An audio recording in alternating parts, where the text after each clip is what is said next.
Franchise Secrets, Erik Von Horn.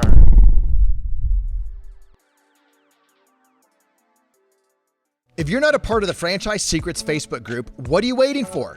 It's franchisesecrets.com/Facebook. I cannot believe how valuable this group turned out to be.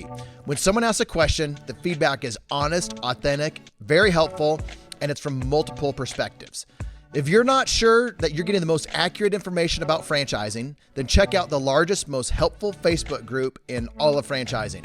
Whether you're a Z, a Zor, a buyer, or investor, join our free Facebook group at franchisesecrets.com/Facebook.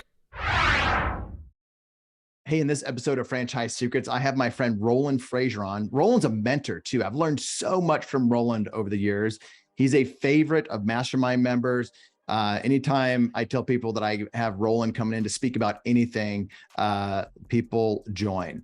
We talk about all kinds of stuff. We talk about cash flow versus equity. Like what's the difference between the two, how to value them. We talk about masterminds, like what's the real purpose of masterminds for attendees and for the founders of these masterminds. We talk about like, what do you learn from Richard Branson and the homeless man in the street? Like, how do you learn? And Roland went into some an amazing rabbit trail of how to extract lessons from anybody that you talk to. We talked about how to find actionable content out online. There's so many ways to learn, so many people to learn from, and you need to know who to learn from and how to learn from them. So we got into that. We got into some franchising stuff because this is a Franchise Secrets podcast and he knows about franchising. He wants to get deeper into franchising. So we got into some of the reasons why. So I think you're going to love the show with Roland Frasier.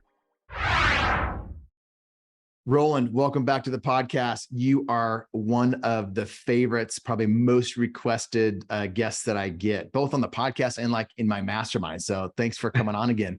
Oh, that's great to hear. Thank you, Erik. I appreciate it. It's good to be here. Like we were just talking before we came on. I said, it's so fun. He's like, what should we talk about today? I'm like, anything to do with business, because to me, it's just, that is such a passion for me on all sides. And I know it is for you too. And so we save our families having to listen to us talk about all nonstop business when we do these. We kind of get it out of our system a little bit, but so it's great to be here. Yeah, it's nice when you get home and they don't, my wife and the kids don't have to hear about everything business related. We can talk about other stuff. So right, exactly. So, yeah, we literally had no agenda coming into this. I know you do so many things: mergers, acquisitions, business buying. I know you're wanting to do more in the franchising space. And why don't we start with that? Sure. What is interesting to you about the franchise space? Because you have some exposure to it, but you've said that that's a priority for you, and it's something that you and I may do something together on. Yes. So I really like it from a business model standpoint of being able to expand, having an actual interested group of people who are funding the expansion. So, the ability to say, here's a couple of options I've got. So I've got a really good concept right now. I've got one location, it's doing well, and I want to grow. And I don't have the capital to bootstrap it from what's coming in. Then to me, I've got a few options. I can go to a bank. That's a pain in the butt. It's all very traditional. You've got to qualify, and there's all kinds of personal guarantees and things like that. And they have absolutely no vision at all. And they want to be way oversecured on everything. So don't like that. Or you could go to an angel group or friends and family. Now you're in business with your friends and family. And if things don't work out, you feel guilty and you're going to have to give them their money back. I think that's at least how I feel. I agree. So then you go to angels, and then the angels are going to, it's going to be kind of an angel-y more than probably VC. They're like funding wise, we've got growth capital, which is for companies that already have MVP. They already got the minimum viable product. They've already got sales. They've already got something proven.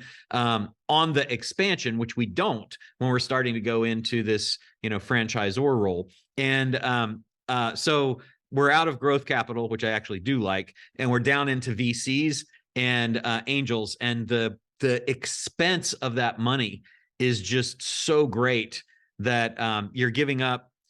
Very often, if you're not careful and you're getting into convertible notes and safes and those kinds of financing instruments they use, people don't understand them, and it can really take a giant chunk of your company way, way too soon and mess up your cap table and constrain your ability to do what you want to do. So I don't really like that as a way to do it. So then that takes us into what else can we do outside of our just investing all of our money into it. Well, I love the ability to work with the franchise model, because your franchisees actually have an interest in the business. Like, they're not these cold calculating number crunchers that are off in some financial ivory tower. They're actually saying, I see that I would like to do this. I believe in this company. I believe in its culture. I'm willing to put my money into it. I want to own a location or an area. And that commitment to the business and that desire to be involved in the business, to me, makes a huge difference. And they're willing to put their money up behind it. And they're also operators, thereby solving our operational challenge. Like, if we were going to just open 17 locations, it's like, great, now we've got to hire 17 managers and maybe a couple of regionals and some consolidation person and all this stuff. No, I got that, right? I've got somebody that is out there who is going to be my operator, or they're going to bring in an operator as a partner. So it just solves so many different challenges that I really, really like that. Well, as you were talking about that, and those are, that kind of hinged on the franchisee, and you talk about all the advantages of a franchisee. And I was just in a meeting yesterday. I was in Cincinnati. I'm back home in South Dakota today, and I was just out there for 36 hours. And we were meeting, me and my partners at Front Street Equity, we're meeting with a franchisor that is looking at working with us. When I say working with us, that means we get equity, we get upside, and we do a lot of deep strategic advisory. So this was a founder of a previous brand that had a really strong exit. And I think that brand now probably has about 200 locations. Mm-hmm. And so he didn't sell it when they had 200, but it has about 200 locations now. And they built that one with, I would say, smaller franchisees, meaning they were buying probably one territory. They were a chuck and a truck. They started to make about $300,000 as a franchisee. Before that, they were probably making under six figures before. So now they're making 300 and they are happy as can be. Like, they're living their dream. And yet he knows that they could be making $1 million plus if they wanted to continue to grow it. So in the new concept that he has, that's been a pilot program, he's he has 2 locations, 2 different states. He's like, I want empire builders. I don't want the franchisee that's going to be happy at 300. I want them to be happy once they hit 7 figures. So having that ideal franchisee, because if you don't bring in the right franchisee for your brand or what you want that model to be, it will be a disaster. So it's really important to bring in the right franchisees for your brand. And that's why people do it. That's why people want to expand, for all the reasons that you said, but you have to have the right franchisee. You are absolutely right. Let's talk about, you mentioned 2 comments in there that were not great for the enterprise or the business or the franchisor. You talked about safes and convertible notes. Can you explain a little bit to the audience? Because I know I talked to franchisors. They're looking at raising a convertible note or other mechanisms. Can you talk about, like, what are some of the advantages and disadvantages of safes and convertibles? I mean, at a high level, so a safe is a simple agreement for equity. It is an evolution of the convertible note, because convertible notes were so bad for entrepreneurs that the terms, if you've ever read a convertible note, like, it's indecipherable what is going to happen. They're so complicated and convoluted that and a convertible note is basically, it says, hey, I'm going to loan some money to the person that wants to do this thing with their business.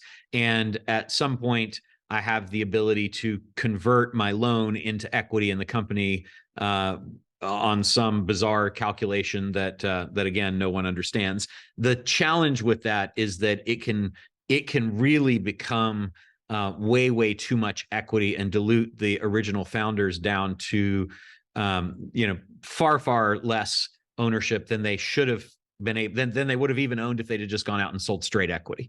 And so now, from a lender standpoint or an investor standpoint, it's great because it's kind of the best of both worlds. It's like, hey, I've got this loan, and that loan has to be paid back. But I also, if things work out, I'm going to be able to have equity in the company.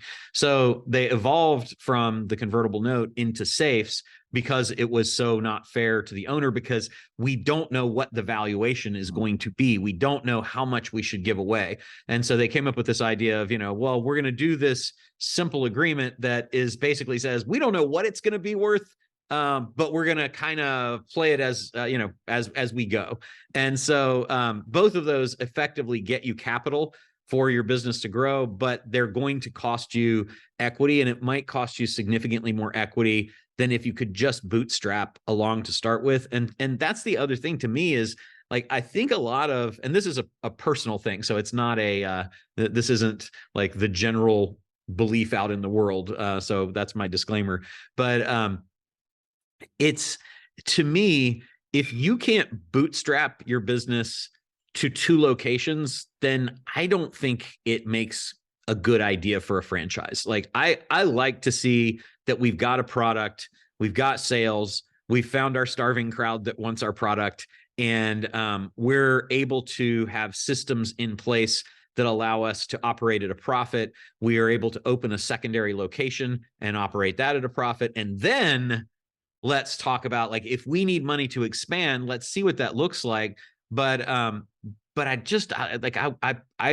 would not go out and do convertibles and safes, because I think that's the Silicon Valley way of, hey, we're pre-revenue. We got something, we got an idea and a bunch of coders with brand new Macs and some cereal bar in our thing and a foosball table and a football field inside. And, we're going to put all that money in and hope that it turns out to be something good. And we're probably going to sell before we're ever profitable, because our model is get eyeballs and things will all work out. That's really not, to me, an ideal franchise situation. An ideal franchise situation is, hey, I'm going to go out to the public and I'm going to offer people the ability to have this proven business model that is already working.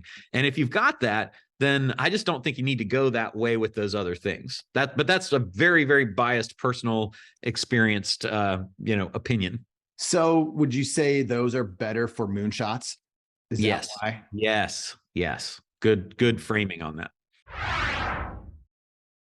So here's the deal with the Franchise Tribe Mastermind. It's full of a bunch of successful franchisees across many different industries, many different brands, and you get to be a part of that. Now, if you've had any level of success in franchising, you've probably been around top performing Z's in your current brand. So think about that. And if you could do that with 40 plus different brands, industries, franchisees, that's the value in the mastermind. I bring in some of the best speakers in the world. We talk about some topics that will never be talked about anywhere else. So if you're interested in being a part of a group like that, check out franchisetribe.com. Okay, so now you've got a founder. Let's say there's a founder, and I just had another meeting with another franchisor that has 3 locations. 2 in one state, 1 in another. They manage that third one completely from a different state, and it's doing well. So, and that's, what made me think about this is you talked about bootstrap. So they bootstrapped this whole thing with 3 locations, have their own manufacturing. Like they've done an amazing job, and they have capital to continue on, and they turned it into a franchise. But that now they're like, whoa, I don't know what to do now. I need help. And that's why they came to us, because we can help them get from point A to Z, to exit. What does a deal like that look like? Like if you'd probably not suggest convertible note, you'd probably not suggest safe, but like, is that an example where someone like you or me comes in, give access to money if needed, grab some equity, and add massive amounts of value for insane growth? 100%. Yeah. I mean, it's to me, it's partner your weaknesses, right? That's Sarah Blakely said that. She built Spanx, which was 100% bootstrap, by the way. No outside investors for the longest time until she had over $1 billion valuation. So I like that model of you actually can bootstrap, but then what she said was partner your weaknesses, which I think is brilliant. I kind of added 2 things to that and said, partner, contract, or hire your weaknesses, but like, chances are pretty good that if you've developed some cool thing that's working. And these guys that you're talking about, to me, would be a great example, is like, you probably aren't experienced in scaling at a high level and with the rapidity that you're going to have, or the velocity that you're going to have to do with a franchise. You're going to need somebody that's got experience doing that. And the who's that got you where you are now are probably not the who's that can get you to where you want to go. So finding good, strong business partners that bring in the skills, knowledge, experience, and contacts to fill the gaps that you've got to get from where you are right now to where you want to go, and that have already been there, to me is like, that's the perfect partnership. So yeah, I think that's what you do then. Have you always been clear on your own weaknesses and your own strengths, or is there a time when you became more comfortable in your own skin? Oh God, no. I think I'm still unclear on what they are. I mean, I think it's like, that's it, man. The ones that you don't know are the ones that are gonna bite you in the butt the fastest. So I try to stay aware that I am completely imperfect, and I've got, knowledge, skills, and experience and connections, at a level, but there's always somebody that is miles ahead of you. And so in pretty much every area. So I think if you keep that, look, I know I'm a work in process and I've got a lot to learn. I've learned a thing or two, and I've had some success, and I've had lots and lots of failures, which is kind of true of everybody that's had success. So no, I definitely don't think I know what they are now. I know, I do look year by year at how can I improve, and what are the things that I feel, I'm weak on, that I want to get stronger in. But I'm always looking, like, I don't own 100% of any business I'm in. I have partners, because to me, that's all about living in your area of joy and genius. And I am really good at some things. I'm sure there's lots of people that are a lot better. And I really, really love the things that I do. And I have partners and employees and contractors that help me do all the things I don't. And those people are constantly helping me see my weaknesses, because I've got all this third-party input. Like, I think it's really hard to see your weaknesses when you're everything. If you're wearing all the hats and you're in charge of everything, and you're kind of this island of vision and implementation, then it's really, really hard to even be aware of where you're weak, because there's nobody else that's out there that's better than you, or different skill sets, or offers diverse opinions and experience to help you see the points of weakness to even know that you can work on them. Does that make sense? 100%. So your vision, I'm guessing your vision, and you hire or partner for implementers, implementation, operations. Yes. You go ahead. I'd say, like, I'm kind of weird, because I'm strategy and execution on a hit and run project kind of basis. So like, I will form a strategy and say, here's the plan to execute the strategy, and I'm happy to go in and get it set up. And then as far as maintenance of it, I'll go in, get it dialed in, make it go, prove it out, and be a advocate for it, and a cheerleader, and even roll my sleeves up and do what needs to be done. And then I never want to keep doing that. I want to go on to the next thing like that. I want the people who are good at operating and maintaining to come in, because that's not something that I enjoy or see that I would like to do. Give me an example of like what you got in and you set up, you rolled your sleeves up and you did, and then you handed it over. Sure. So current example would be the business of the business of the e-learning business of how do you acquire businesses. Is I basically came in. Well, actually, let me find a better one than that. I'll give you a mastermind example. So we have a mastermind. We had a mastermind. It doesn't exist anymore for several years. It was called the War Room. When I came into it, there were 20 members, and it was just kind of they meet 3 times a year or 4 times a year, and they talk about things that are working in their business. When I came into the company that owned that mastermind, that was one of the places that I saw a really good opportunity to build that to significantly larger, to create great deal flow, to improve the profitability. So the first thing that I did was I brought in, I said, I think this is the plan. The partners agreed on that. I said, I'd like to run with that. They said, cool.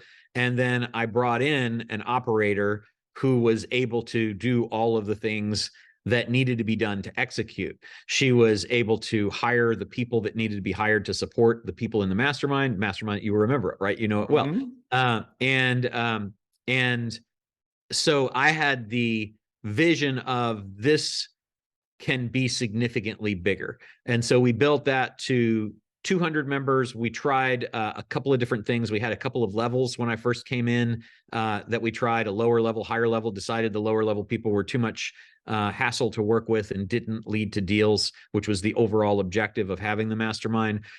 Built it to 200 people, doubled the price of what it cost, create a multi-million-dollar profitability out of that business. And while I had an idea of here's the structure, here are the campaigns for getting people in, here's the sales process, I built all of that stuff, but I stepped out of it, and my CEO person that was running that, who now runs and is actually an equity partner in some other businesses, she basically hired the people that needed to be in the support roles. She handled all of the administration. She handled all of the execution of the strategies. Once I would go in and say, this is how we're going to do this, then she took that over, and we ran that for years. And that actually, we had interest from a Blackstone company in acquiring that, but it just like that to me was not what I wanted to do. I didn't want to sell it and then be forever banned from being able to do a business mastermind, because what I could get from that sale would pale in comparison to the equity I can get in deals from doing it. But that's a great example. And so like, I only now show up to those things. And our event, we had a big event called Traffic and Conversion Summit that we also sold to that same Blackstone company. And that's a great example too. When I came in, that was an event. We had 700 people that attended. We were in we had no advertisers to speak of. We had 8 advertisers that paid a total of $40,000 to advertise at the 2013 event. We had no high level production and nothing like in terms of revenue from that. It was very like it broke even basically. So we took that again, brought in the right people to operate. Initially, all the programming, all the sessions, it was, morning, noon, and night for a month before, crazy havoc during the 3-day event, and then a whole bunch of work after. By the time that we brought in all the operators and created, we ended up creating, I think we have 300 exhibitors this year. The event is, a huge revenue generator. We were able to sell part of it. The last few years before I sold it, literally people would be, oh man, gosh, I wish we could have you come by, but I know you're totally occupied by the event. I was like, I have nothing to do with the event anymore. I literally just show up and speak during my 2 sessions I talk at. And other than that, I got nothing to do, because everything that I had as a vision and that my partners had as a vision, we put into place. It's all executed without us now. Does that kind of answer that question? 100%. So when you say you had nothing to do, you had nothing to do with that event. You were still doing things, but there were things that you wanted to do that served you in a bigger way. Would that be accurate? Yeah. But yes. And to be very clear, like I literally only have to go and show up and speak at the session I've got, and anything else I'm doing there is a different thing from the event. Like it might be, hey, I'm meeting with people and networking with people that attend the event to do deals. Yes. But I don't have to do anything with like who's speaking and who's where and who's going to do this and what's this session and how do we get this fixed. And, by the way, those union people are still taking a break. It's like none of that, none of it. Right? None of the setup, none of the ticket sales, none of the fulfillment, except for a session or 2 that I speak at, which is only for brand enhancement. So that's a super basic getting out of your business. Like everybody should be doing that.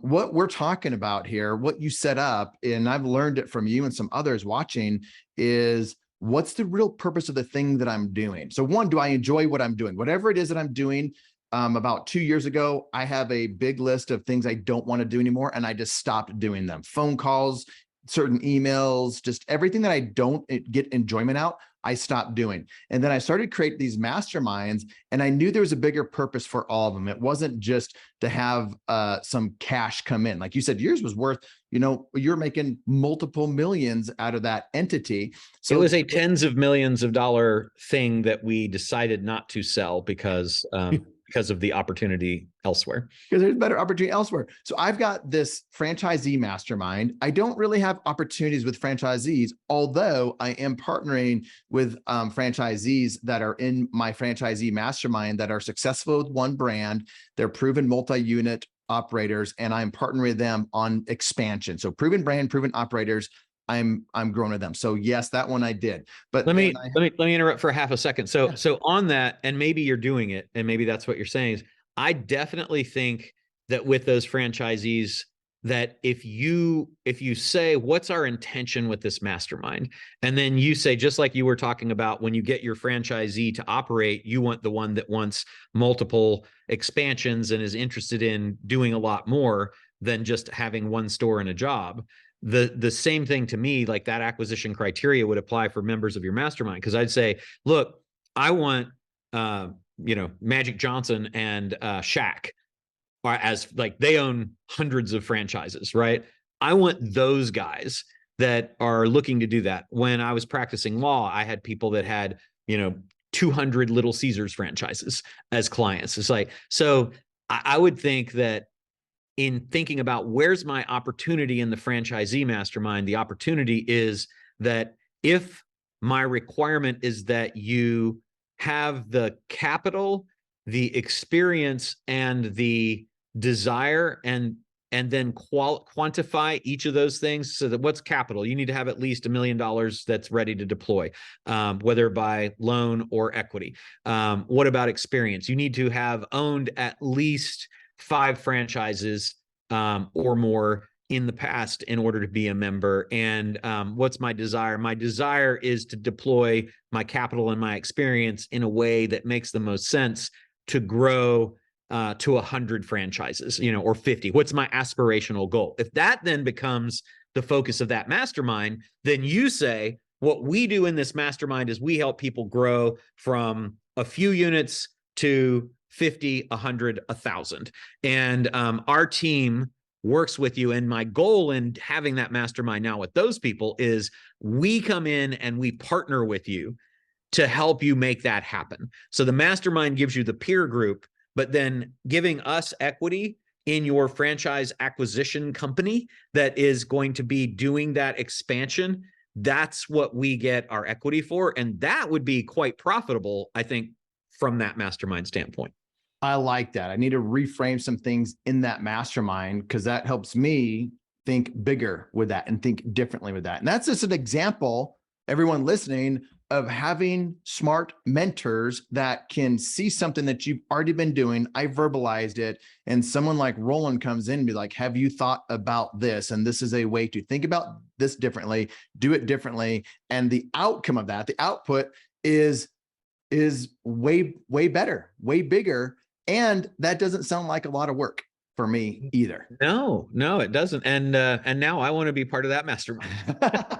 It's like, because like, then we're bringing, it's like, who do we bring in then? Well, we then are playing a matching game of, we're going to bring capital in. We're going to bring people that have a desire to do that in to meet with our people. Like, there's a lot of opportunity, and the value you can bring to the members of something like that is really, really huge. Like, it's pretty easy to sell why somebody should give you an interest in their franchise expansion company when you have that value to bring.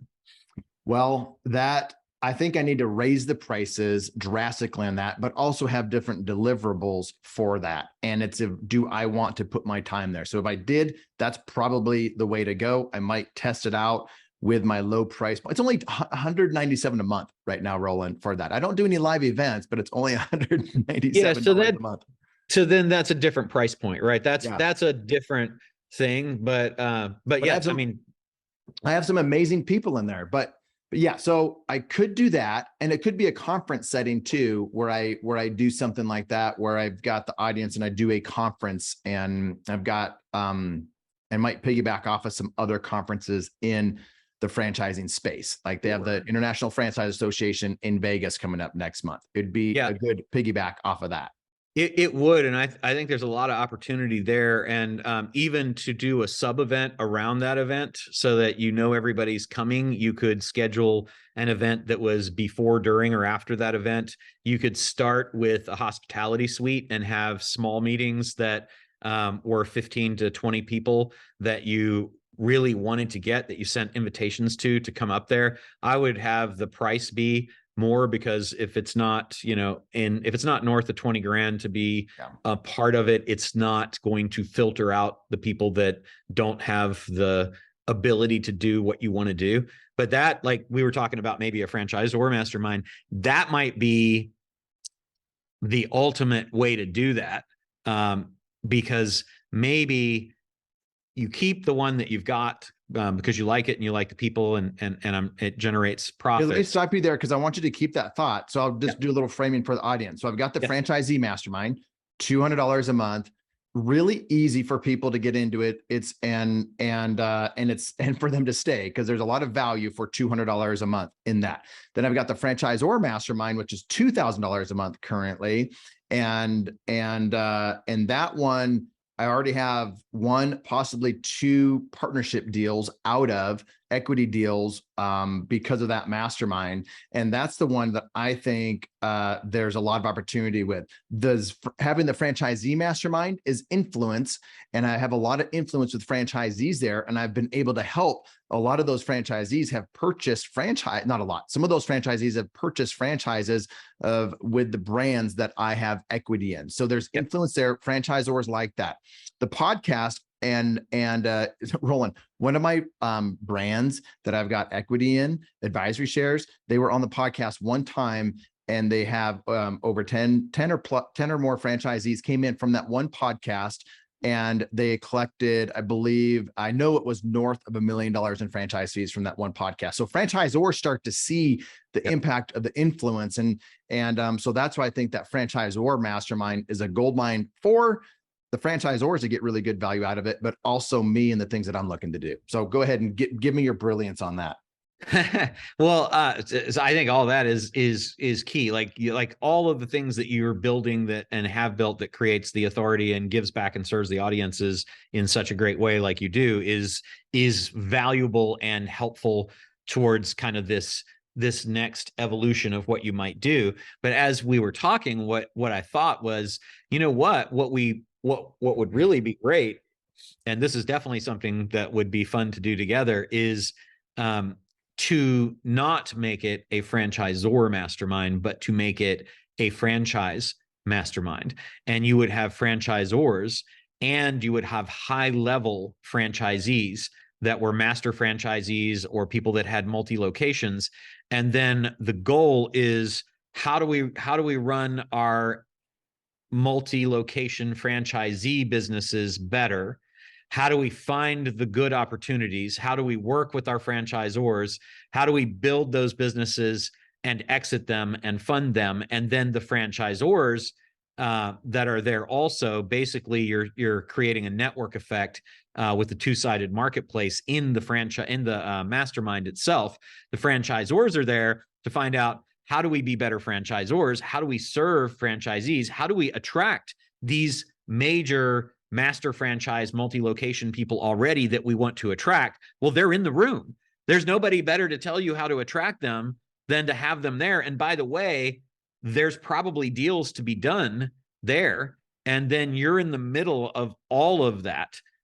Your deals with the franchisors, one of the conditions of being part of the mastermind would be a piece of any deals that come out of the connections with the people that you're putting in as the bigger franchisees. The bigger franchisees are definitely equity ready for you as well, because you're going to help show them how to be even better. The smaller ones are going to aspire to be the bigger ones. The bigger ones are going to learn from the smaller ones, who are going to be more adept at being agile and adapting.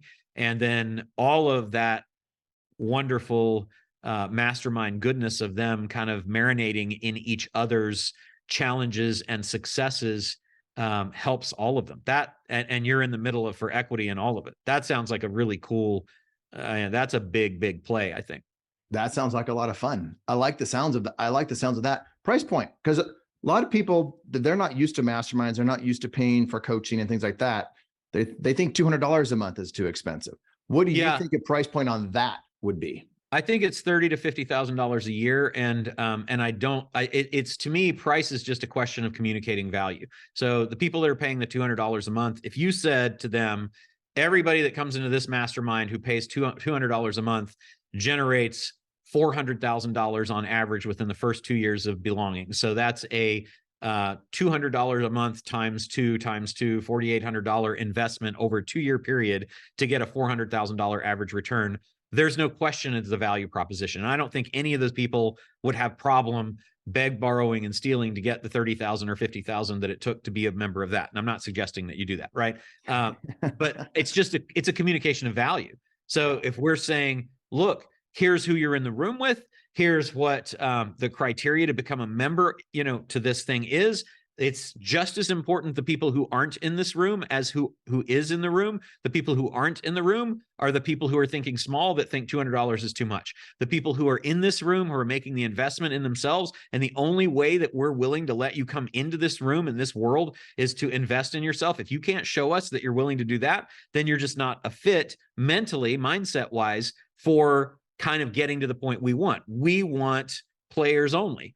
And that then becomes part of the pitch. And then people aspire to be able to qualify to be part of that room. The money is never an objection, because it's all about the clear benefit that is way outside of what a few tens of thousands of dollars might mean.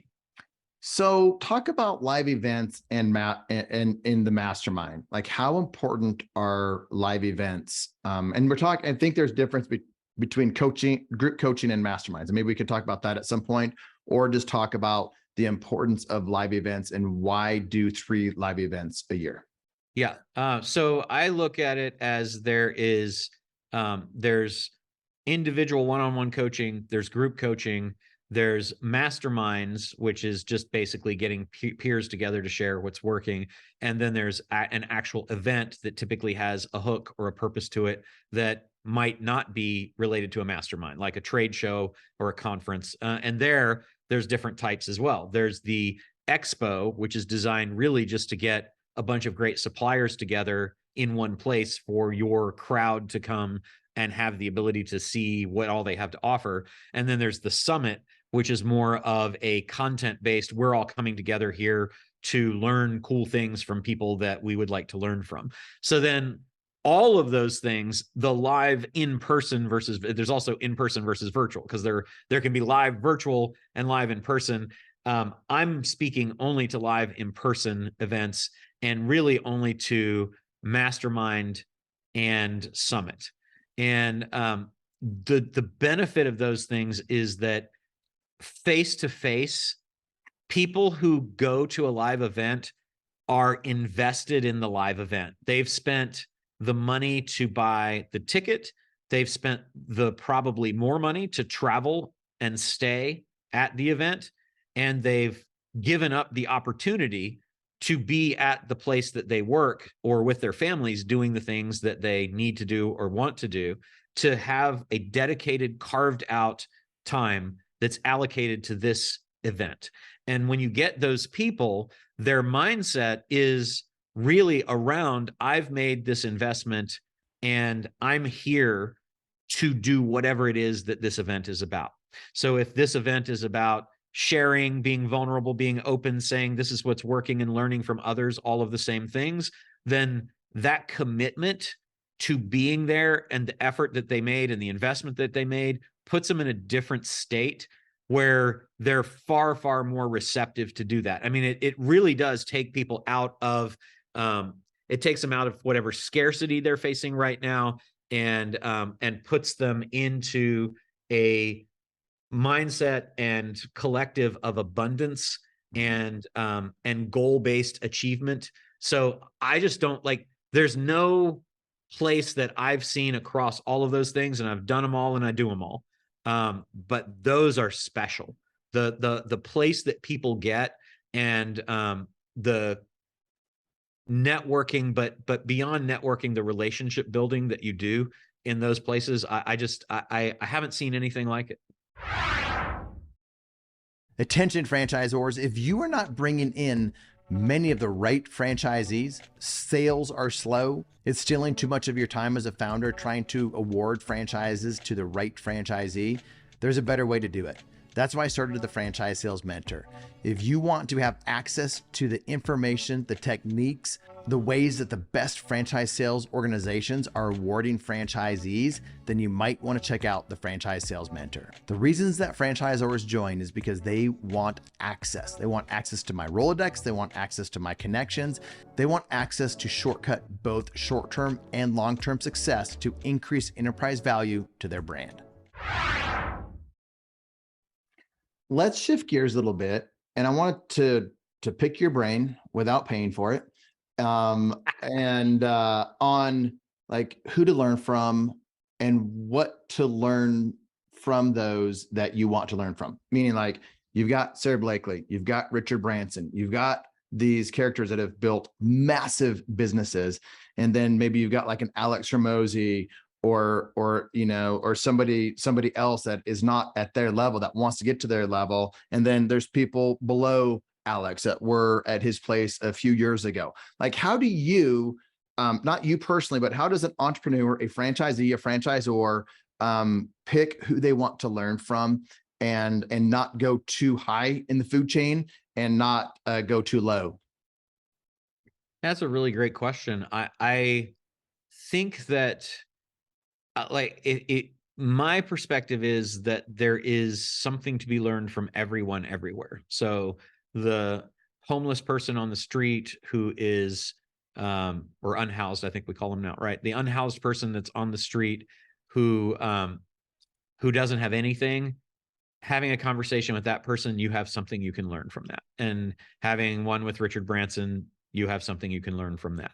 And it's our job to extract from the wisdom that everyone has that is out there in our universe of people we connect with, to say, what is the lesson here? So what helps me, and I love what you said, you made a list of things that you don't want to do anymore, I think it was, right? Mm-hmm. That we talked about earlier, because I do the same thing. So every year, it's, to me, what are the things that I'm going to double down on that take me closer to my goal once I've set my goals? What are the things that I'm going to continue doing that maybe aren't things I want to double down on, but they either support my ability to do what I want to do and double down on, or they are things that I won't want to leave until some of the double downs pay bigger dividends? And then what are the things I no longer want to do? And those three categories then guide me in who do I want to surround myself with and what do I want to learn, because I think it's dynamic, right? Mm-hmm. So then I'm going to say, okay, so I'm looking for, in the double down, for me this year, it was, I want to do more deals.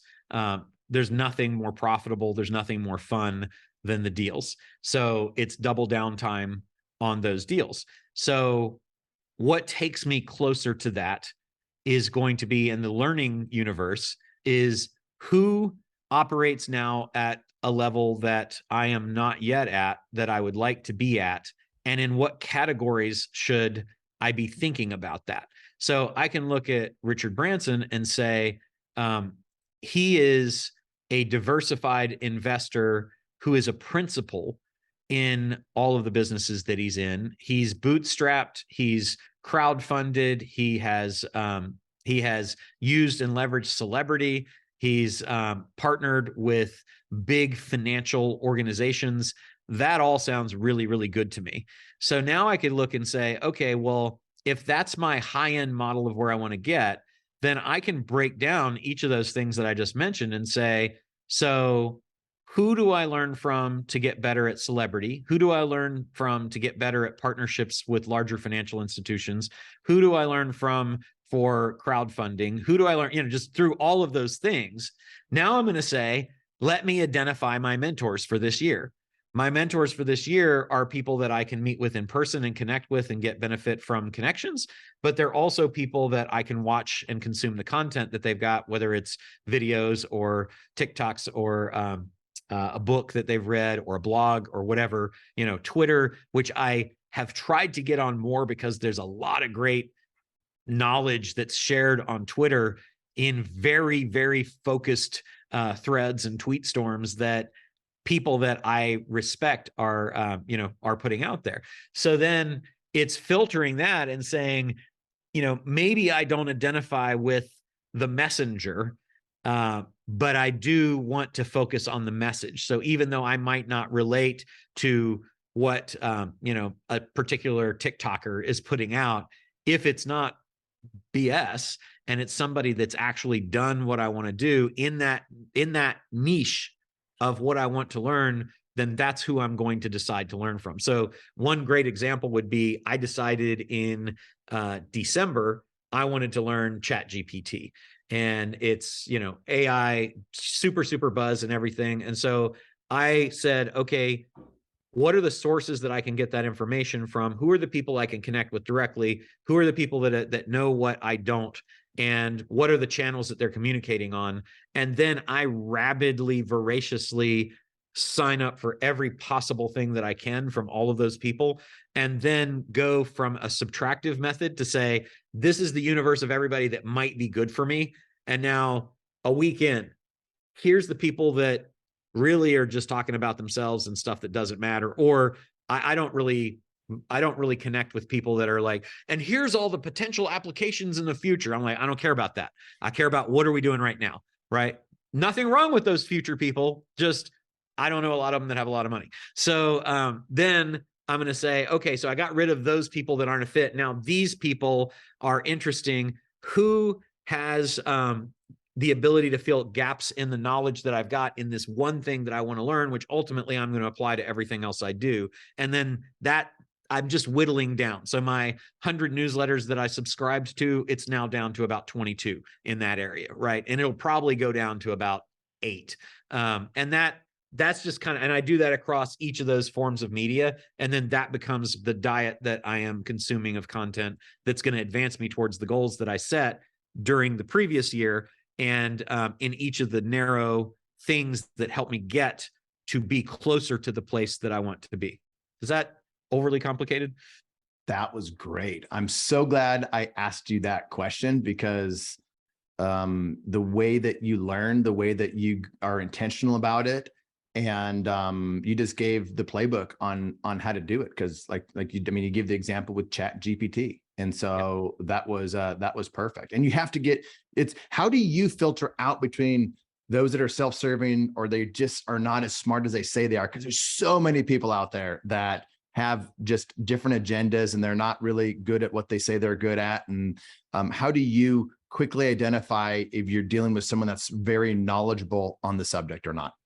So I do whatever the thing is they're talking about, then I'm going to recreate it. And so with ChatGPT, I said, you know what I want to do is, I think it came out November 22nd. I said and I didn't have the ability because we had events and, whirlwind going on. I was like, okay, around, I think maybe the 12th or so of December, I said, I finally got time to go into this. I'm going to build something with ChatGPT and I'm going to create money with it, because that to me is my ultimate measure of business, right? Business is there to serve us. It's got to make money to do that. So I said, okay, so then I signed up for everything that I possibly could. And then, there's a lot of people that you can just tell. So, I'm not going to relate to the messenger that's sprawled across their Lambo, but they might have something that is valuable to say. So I have to get past that with myself and tell myself there might be something valuable here. But then I'm going to say, what's the actionable content? And if it's actionable and I can do it and it replicates the result, then it's validated. But if it's not actionable it's telling me all the things that they did, don't care. It's telling me all the things that it's going to be, don't care. If it's telling me that they made all this money, great. Are you giving me the specifics of how you did it so that I can create a test to replicate what you did and prove that what you did was in fact doable?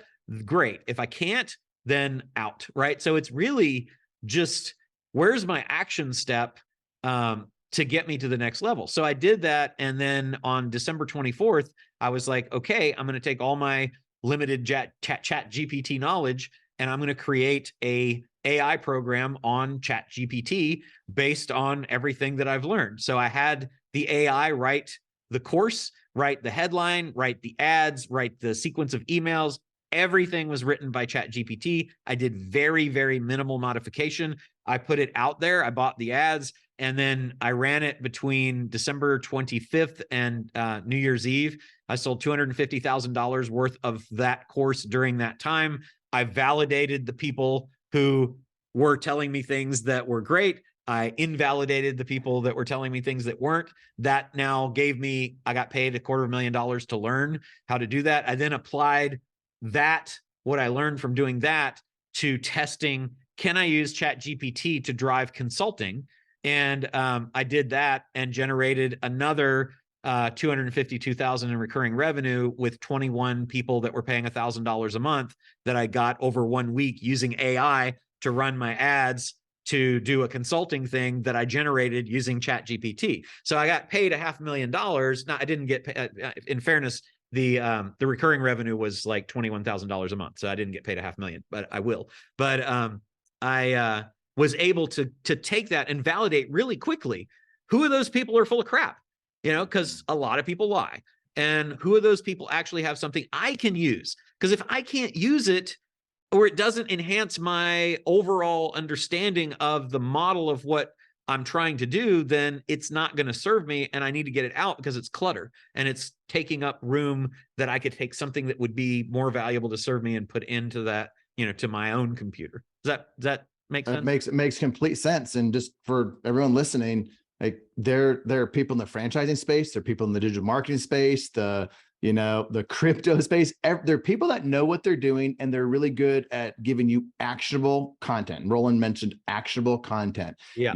You need to find out who's who. And even though they might rub you the wrong way, they might be a guy that his daughters own a chicken egg business like me. I don't have the Lambo. You might not like that. You might not like that I live in South Dakota. You might not like that somebody's taking a picture in front of a private jet. Get over yourself a little bit to find out if you can learn something from them, and don't just throw everybody out because you got burned by one person. So I love that. All right. So you're cash flowing on that stuff. You've got some cash flow coming in. What's your mindset between cash flow and equity? Because you do consulting for equity. You got, you like equity deals like I like equity deals. What's your mindset, or the differences that you kind of value cash flow versus equity? So I think it's something that everybody that is listening or watching can benefit from, the thought of that most people are focused on income and not wealth, or they're focused on wealth and not income. And I saw this throughout my life in watching, like early on, my father was a big real estate investor, and I watched him and several people who were real estate investors become land rich. And I was like, I heard this thing, land rich, or land or cash poor. And I heard land banking, and I was like, well, that's really interesting. It's like, well, these people had millions and millions and millions of dollars of land and or real estate, but they didn't have any money. They didn't have any income because they were investing in the future. And then I know, as I've come up through the years and I, became a lawyer and I got involved with lots of businesses, that, and, does this ring true for any of you guys, right? That I would see people that would put all their money back into the business, and they never had any money either. And the end game was that they were building this business. They didn't, most of them, even have a thought that they were going to exit it. It was just like, well, what you do is you build a business and then you grow it. How do you grow it? Well, you put all your money back into it. It's like, well, but what about you? What about the businesses should be there to serve you?